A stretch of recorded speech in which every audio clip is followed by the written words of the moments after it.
Abalone has been used as a very, very staple food for the Aboriginal people along the southeast coast.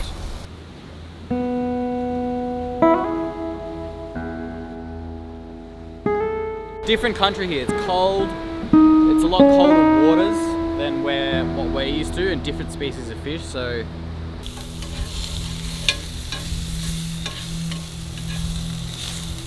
we're gonna go for a dive, get some abalone, cook it in some pasta. It's actually, abalone and pasta is really good as well. Yeah, got him. Sick, bro. That's right.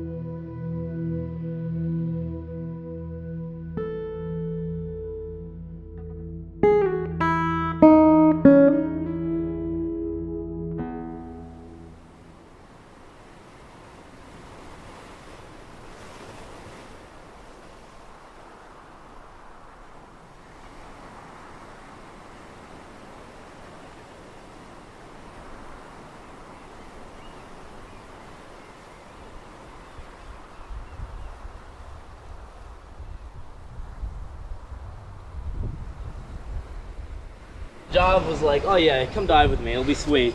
I've got a wetsuit top for you.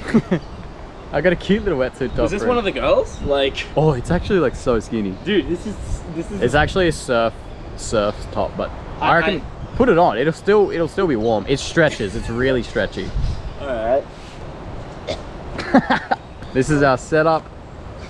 We're just down the coast from Maruya now. Yeah, we're gonna go for a dive. There's an amazing spot just straight down through there. There's heaps of rocks. I haven't been in clear water all summer because it's just been flooding at home, which is on Bundjalung country. It's just crazy. We're gonna go for a dive, get some abalone, cook it in some pasta. It's actually, abalone and pasta is really good as well. Look at this, our camp, that's where the car is. This is straight on the beach. Can you get any better than that? No. If we find abalone, I'll show you how to get them in Edan. Sick. This is so good. Yeah. You're a fucking legend at picking up camp spots. This is so nice. This is amazing. I thought this was this place. I was like, oh yeah, Kia told me where to go. And I was like, oh yeah, this is it. And then I realized it's actually not it. Kia was talking about Cape Conran. This is a totally different spot. So that's funny. All right, we're gonna go swim out to those islands and see if there's any abs. That big cave over there, eh? Yeah, right? I was looking at that before. We should totally go exploring. Yeah, nah?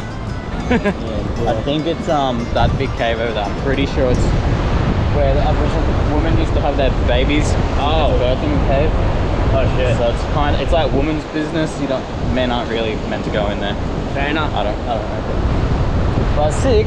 Cool to appreciate. Alright. How sick are the fins still? They're beautiful. So nice. Well, if you look very closely, you can see that one of us is much more prepared than the other. And I'm sure we're gonna be fine. I'm filming.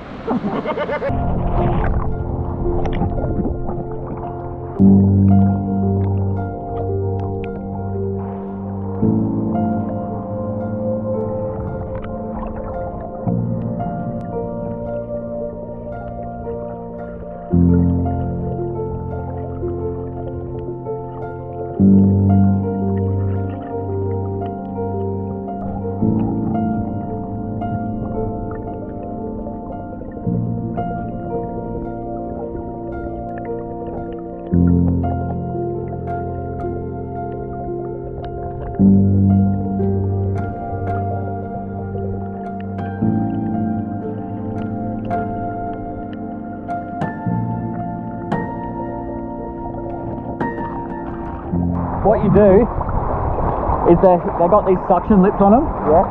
You get your knife, you got to go quick because they suck on really quick. You get it in there and you just ooze straight up under, and that'll flip them up onto their belly, and then you just grab them. When you breathe up, breathe in your belly first. So you're using your belly, and then you breathe in your chest, and then your lungs. Your ribs, your lungs, and then your throat. So breathe through your belly, and that's what makes you relax. Yeah. And then you'll get a much better time down there. Okay. So you won't be stressing. So yeah, just take your time.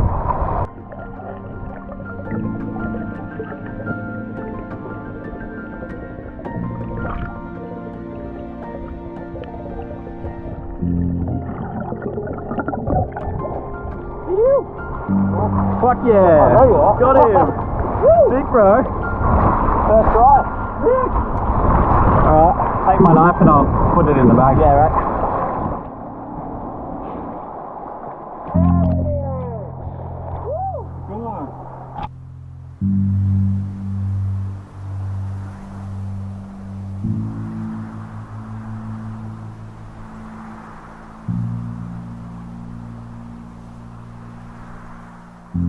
Move slow. We are making dinner. Okay. We just went for a dive and we got some abalone, which is so good. And we're gonna make abalone stew. Well, abalone like curry. So you just run your knife in and along it like that, and that comes out. And that's all the guts. You don't need the guts, like that, and just run it around. Oh yeah. And you'll get it out. And what we'll do is we'll give him a good night's sleep. Dose with the hammer. And what they need is they need to be tenderized, because abalone is very solid when you just try to like cook it. For those who are actually into cooking, I was talking to some Hungarian guys about meat and how to cook it, because I got a goanna the other day with my cousin Cody, and we cooked that and put it in a stew, and it was really good. Obviously it was freshly killed, so the meat was still a bit gamey and tough, but if you don't want to cook meat for like hours and hours, apparently 2 tablespoons of baking soda tenderizes any meat, just like straight up. Really? Yeah.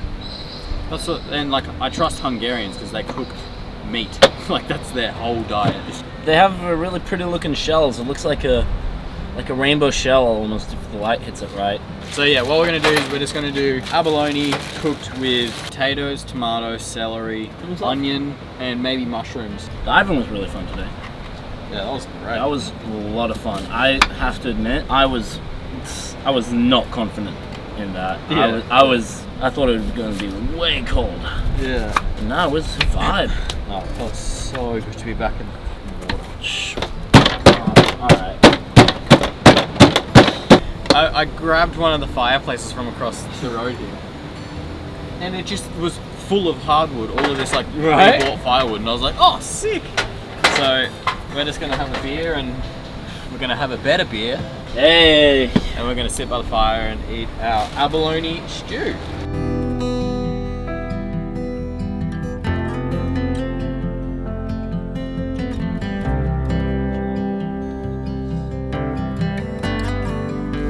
Yeah, so abalone has been used, it's a very, very staple food for the Aboriginal people along the southeast coast. The furthest north you can get them, I think, is around Crescent Head, which is where we were actually going to stay the first night, Edan. Very staple all the way along the southeast coast, all around to, we've got them in Blanket Bay, which is along the Great Ocean Road, so south coast, all the way, I'm pretty sure, to around Kangaroo Island. I'm not entirely sure how far it goes, but it goes a long way.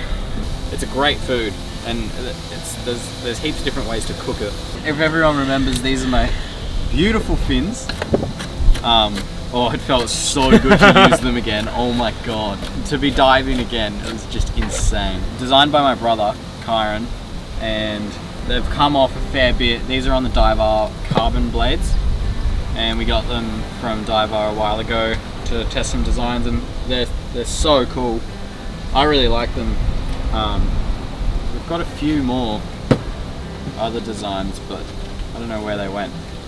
If you want to see these in action, the first video series I did was to far North Queensland. We travelled to North Queensland and went diving and fishing and spearfishing and exploring and cooking and living on islands and sunk boats. So if you want to watch that, that'll be in the link in the description.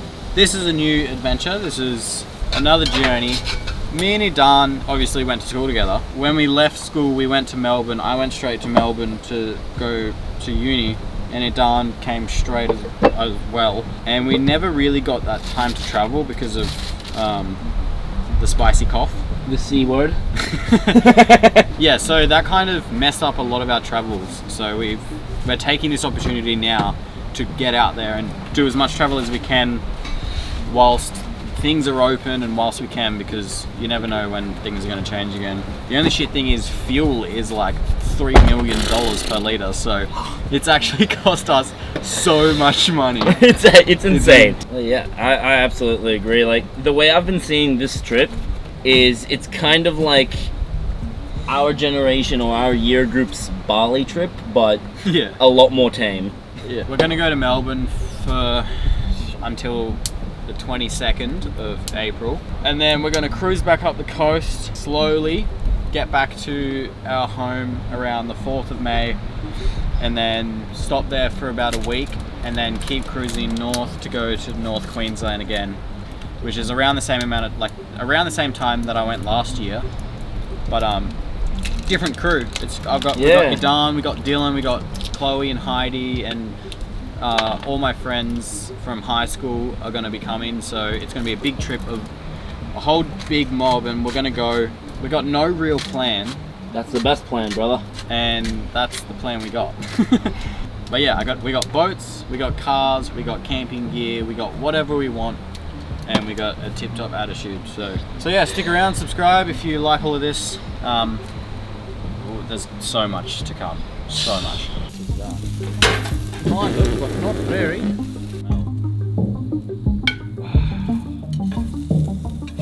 So excited for this. Yeah. Alright.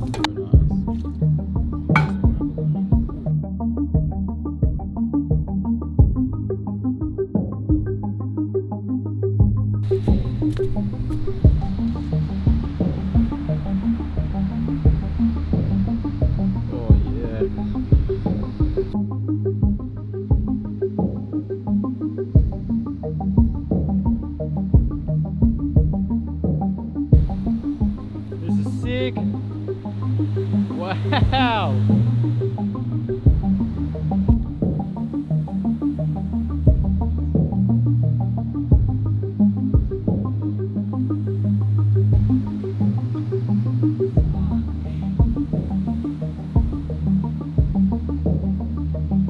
Me and Edan thinking of going fishing later tonight, and I was just telling Edan, and this guy here, I don't know if you can see, I actually don't know if he's alive or not. So this fella who has died, if you put him on a hook, you'll definitely catch a stingray.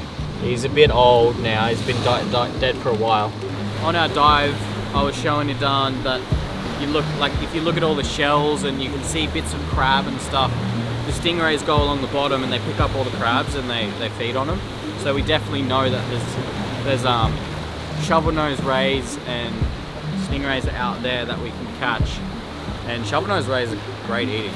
You just don't want to get them too big and too small. And in estuaries, so in rivers, it's a bit different because they can be a bit dirtier and pick up a bit more like metals and stuff from the bottom.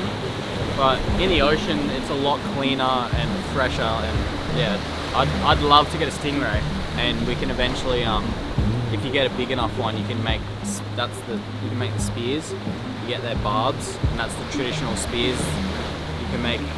And you just put them. You get 3 of them, or however many you want.